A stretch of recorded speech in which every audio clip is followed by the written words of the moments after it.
Tulane requires that all of the students do, I think, a 200 or 300, depending on your program, hour practicum. The idea being that you go out into the field and kind of get some professional experience doing the type of work that you'd be interested in doing when you finish your master's degree.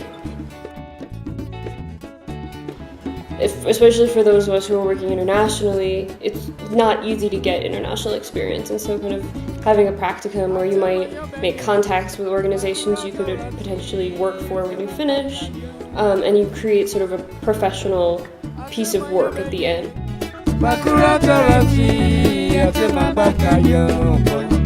Sure.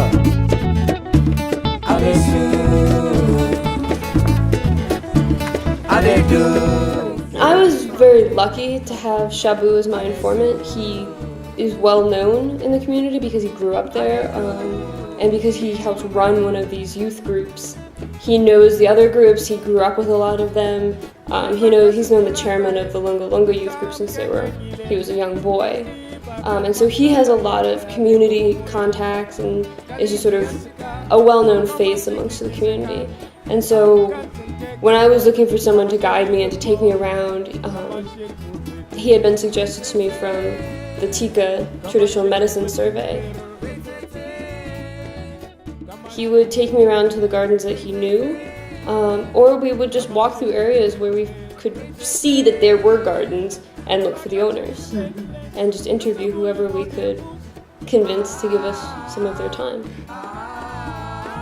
From the research that I've read, most of the people, a lot of times the high majority of people involved in urban agriculture are women, oftentimes mothers, heads of households, but typically it's the woman's role to kind of take care of the food situation for the household, which was not really what I found in Viwandani. It's a much higher percentage of almost everyone I talked to was a man.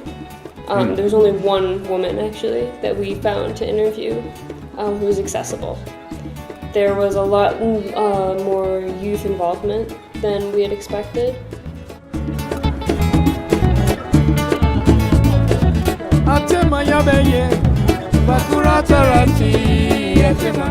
Because of how congested the population is in that area, you don't see as much of larger scale livestock or farming.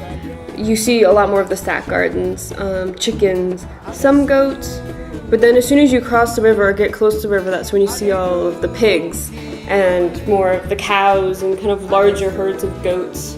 And so it's interesting that the river is sort of oftentimes acts as like a divider for the types of crops that you might be doing, where you'll see much more sugarcane by the river and arrowroot and things that are going to be used as cash crops, whereas when you go further into Ward 2, into the denser villages, you see much more of like the small sacks. I think for some individuals it adds an element of community.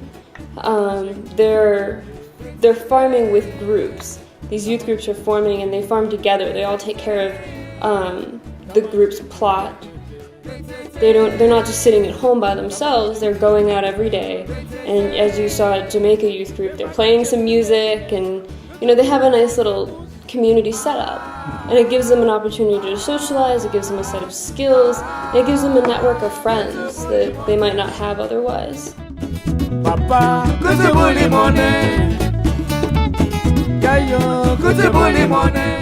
Some of them really don't have any ground that they can plant in. They just have sacks or empty tires. Because the majority of people that I asked, if they weren't from Nairobi, had come to Nairobi looking for work and did not find work, and so are farming. The NGO is looking to do work, especially this type of assisting with urban agriculture. If you don't know the main challenges that are being faced and you don't know your population, it's very hard to create a program that's going to serve them.